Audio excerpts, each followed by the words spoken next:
ഒരു വ്യക്തി നിങ്ങളെ മറന്നു കഴിഞ്ഞുവെങ്കിൽ നിങ്ങൾ പിന്നെ ആ വ്യക്തിയെ മറക്കണം. അല്ലാതെ നിങ്ങൾ ആ വ്യക്തിയെ തന്നെ ഓർമ്മിച്ചുകൊണ്ടിരിക്കുന്നുവെങ്കിൽ നിങ്ങൾ നിങ്ങളുടെ ജീവിതത്തിന് ഒരു വിലയും കൊടുക്കുന്നില്ല എന്നുള്ളതാണ് അർത്ഥം. നിങ്ങളെ ഒരു വ്യക്തിക്ക് വേണ്ടാതായെങ്കിൽ നിങ്ങൾക്കും ആ വ്യക്തിയെ വേണ്ടാതെ ആവണം. അല്ലെങ്കിൽ നിങ്ങൾക്ക് നിങ്ങളെ തന്നെ വേണ്ടാതാവുന്ന ഒരവസ്ഥയെത്തും. ഓരോ വ്യക്തിയും ജീവിക്കുന്നത് അവനവന് വേണ്ടിയാണെന്ന് മനസ്സിലാക്കണം. ഈ വ്യക്തിക്ക് ഇന്ന് മറ്റൊരു വ്യക്തിയോട് സ്നേഹമുണ്ടെങ്കിൽ ആ സ്നേഹം ആ വ്യക്തിക്ക് ജീവിതകാലം മുഴുവൻ ഉണ്ടാകണം എന്നുള്ളതിന് ഓരോ ഉറപ്പില്ല. സ്നേഹം എന്നുള്ളത് ഇങ്ങനെ മാറി മറിഞ്ഞുകൊണ്ടൊക്കെ ഇരിക്കും. കാരണം ഒരു വ്യക്തിയുടെ മനസ്സ്, ആ വ്യക്തി ഒരു 30 വയസ്സുള്ള സമയത്ത് ചിന്തിച്ചു നോക്കുക, അല്ലെങ്കിൽ 25 വയസ്സുള്ള സമയത്ത് ആ വ്യക്തിക്ക് ഒരാളോട് സ്നേഹമുണ്ടായിരുന്നു. ഈ 25 വയസ്സുള്ള വ്യക്തിയുടെ പക്വതയും സ്നേഹിക്കുവാനുള്ള കാരണങ്ങൾ കണ്ടെത്തുവാനുള്ള മാനദണ്ഡങ്ങളുണ്ടല്ലോ, അതൊക്കെ കണ്ടെത്തുവാനുള്ള കഴിവും ആ വ്യക്തിയുടെ ജീവിതത്തിൻ്റെ ലക്ഷ്യങ്ങൾ, ആ വ്യക്തിയുടെ ജീവിതത്തിലെ സ്വപ്നങ്ങൾ, ഇതൊക്കെ വ്യത്യസ്തമായിരുന്നിരിക്കും. ആ വ്യക്തി 35 വയസ്സൊക്കെ ആയി 40 വയസ്സൊക്കെ ആയപ്പോഴേക്കും ആ വ്യക്തിയുടെ മനസ്സിന് ഒരുപാട് പക്വതകളൊക്കെ വന്നിട്ടുണ്ടാവും. ജീവിതത്തിന് മറ്റു പല അർത്ഥങ്ങളും ഉണ്ടായിട്ടുണ്ടാവും. അപ്പോൾ ആ വ്യക്തിയുടെ ഇഷ്ടാനിഷ്ടങ്ങളിലൊക്കെ മാറ്റം വരും, നിലപാടുകളിലൊക്കെ മാറ്റം വരും.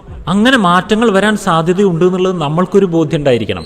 ഇത് കുടുംബ ബന്ധങ്ങളിൽ മാത്രം നമ്മളെല്ലാം ലീഗൽ എഗ്രിമെൻറ്റുകൾ ചെയ്യിപ്പിക്കുന്നത് അതിനു വേണ്ടിയിട്ടാണ്. അല്ലെങ്കിൽ പിറ്റേ ദിവസം ഇഷ്ടമല്ലാതായി കഴിഞ്ഞാൽ മാറിപ്പോയി കളയും. അതിനാണ് ഈ എഗ്രിമെൻറ്റിൽ ഒപ്പിട്ട് ആളുകളെ പെടുത്തുന്നത്. സത്യം പറഞ്ഞാൽ മനുഷ്യൻ്റെ മനസ്സിങ്ങനെ മാറിക്കൊണ്ടിരിക്കുന്ന മനസ്സാണ്. അത് പെർമനൻ്റ് അല്ല, കുളം പോലെ കെട്ടിക്കിടക്കുന്ന ഒരു സാധനമല്ല മനുഷ്യൻ്റെ മനസ്സ്. അത് പുഴ പോലെ ഒഴുകുന്നൊരു സാധനമാണ്. മനുഷ്യർക്ക് മാറ്റം വന്നില്ലെങ്കിലാണ് പ്രശ്നം. ഓരോ കാലഘട്ടത്തിലും മനുഷ്യരുടെ ഇഷ്ടാനിഷ്ടങ്ങൾ, സ്നേഹബന്ധങ്ങൾ, ശരിതെറ്റുകൾ, ഇതിലൊക്കെ വ്യത്യാസങ്ങൾ വരും.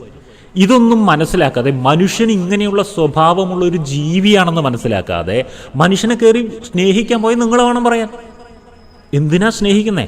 ആദ്യം മനുഷ്യനെക്കുറിച്ച് പഠിക്കൂ, എന്നിട്ട് മനുഷ്യനെ സ്നേഹിക്കൂ. സ്നേഹം എന്ന് പറയുന്നത് ഒരു ബിസിനസ്സാണിത്. ഒരു ഫീൽ ഗുഡ് എക്സ്പീരിയൻസ് അങ്ങോട്ടും ഇങ്ങോട്ടും കൊടുക്കുന്ന ബിസിനസ്. ഒരു ബിസിനസ് പൊളിയുന്നു എന്ന് കണ്ടു കഴിഞ്ഞാൽ നമ്മൾ എന്താ ചെയ്യേണ്ട? ബിസിനസ് ക്ലോസ് ചെയ്യണം, അല്ലെങ്കിൽ നമ്മൾ അതിൻ്റെ കടം പേര് ജീവിക്കേണ്ടി വരും. ഇതുപോലെ ഒരു സ്നേഹബന്ധം പൊളിയുന്നു എന്ന് മനസ്സിലാക്കി കഴിഞ്ഞാൽ ആ സ്നേഹബന്ധം ക്ലോസ് ചെയ്യണം. ഞാൻ സ്നേഹബന്ധത്തിൻ്റെ കാര്യമാണ് പറയുന്നത് കേട്ടോ, വളരെ ശ്രദ്ധിക്കണേ. എഗ്രിമെൻ്റ് കൊണ്ടുണ്ടാക്കിയ ബന്ധങ്ങളുണ്ട്, രക്തം കൊണ്ടുണ്ടാക്കിയ ബന്ധങ്ങളുണ്ട്, പിന്നെ സ്നേഹം കൊണ്ടുണ്ടാക്കിയ ബന്ധങ്ങളുണ്ട്. ഇതൊക്കെ തമ്മിൽ വ്യത്യാസമുണ്ടായി. നിങ്ങളൊരു ഫ്രണ്ട്ഷിപ്പ് അല്ലെങ്കിൽ ഒരു തരം അടുപ്പം എന്നുള്ള കാര്യത്തെക്കുറിച്ച് പറഞ്ഞുകൊണ്ടാണ് ഞാനീ പറയുന്നത്. അത്തരം ബന്ധങ്ങളിലേ പോയി ചാടുമ്പോഴേ അതൊന്ന് ഊരിപ്പോവാനുള്ള വഴിയും കൂടെ കണ്ടെത്തിയിട്ട് വേണം പോയി ചാടാൻ. നിങ്ങൾക്ക് അഴിക്കാൻ പറ്റാത്ത ഒരു കെട്ടും നിങ്ങൾ കെട്ടരുത്. നിങ്ങൾക്ക് കയറാൻ അറിയാത്ത ഒരു കുഴിയിലും നിങ്ങൾ ഇറങ്ങരുത്. ഇതൊന്ന് ഓർമ്മ വെച്ചാൽ മതി. ആ വ്യക്തിയെക്കുറിച്ചിട്ട് നിങ്ങൾ കുറ്റം പറഞ്ഞുകൊണ്ടിരിക്കണ്ട. നിങ്ങൾ വലിയ അബദ്ധത്തിൽപ്പെട്ടിരിക്കുകയാണെന്ന് മനസ്സിലാക്കൂ. നിങ്ങൾ നിങ്ങളെ സ്നേഹിക്കുന്നില്ല എന്നുള്ളത് മനസ്സിലാക്കൂ. നിങ്ങൾ നിങ്ങളെ ചീത്ത വിളിക്കൂ ഈ കാര്യത്തിൽ. ഞാൻ എന്നെ സ്നേഹിക്കുന്നില്ല, എൻ്റെ ജീവിതം ഞാൻ ആർക്ക് വേണ്ടി അടിയറ വെച്ചിട്ട് കരഞ്ഞുകൊണ്ടിരിക്കുകയാണ്. എനിക്ക് എന്നോട് സ്നേഹം ഉണ്ടെങ്കിൽ ഞാനിവിടെ എൻജോയ് ചെയ്യണം.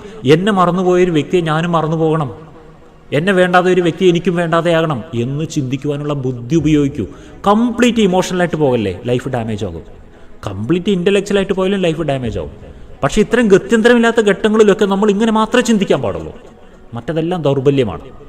ഓക്കെ, നിങ്ങൾക്ക് വേണ്ടി ജീവിക്കുക. രാവിലെ എണീക്കുക, ഇഷ്ടമുള്ളൊരു കോഫി കുടിക്കുക, ഒന്ന് നടക്കാൻ പോവുക, സ്വന്തം സൗന്ദര്യം പരിചരിക്കുക, സ്വന്തം ആരോഗ്യം പരിചരിക്കുക, ഇഷ്ടമുള്ള സ്ഥലങ്ങൾ കാണാൻ പോവുക, ജോലി ചെയ്ത് പൈസ ഉണ്ടാക്കുക, നല്ല ഭക്ഷണങ്ങളൊക്കെ വാങ്ങി കഴിക്കുക, എൻജോയ്, റിലാക്സ് ചെയ്യുക, കിടന്നുറങ്ങുക, സുഖമായി ജീവിക്കും.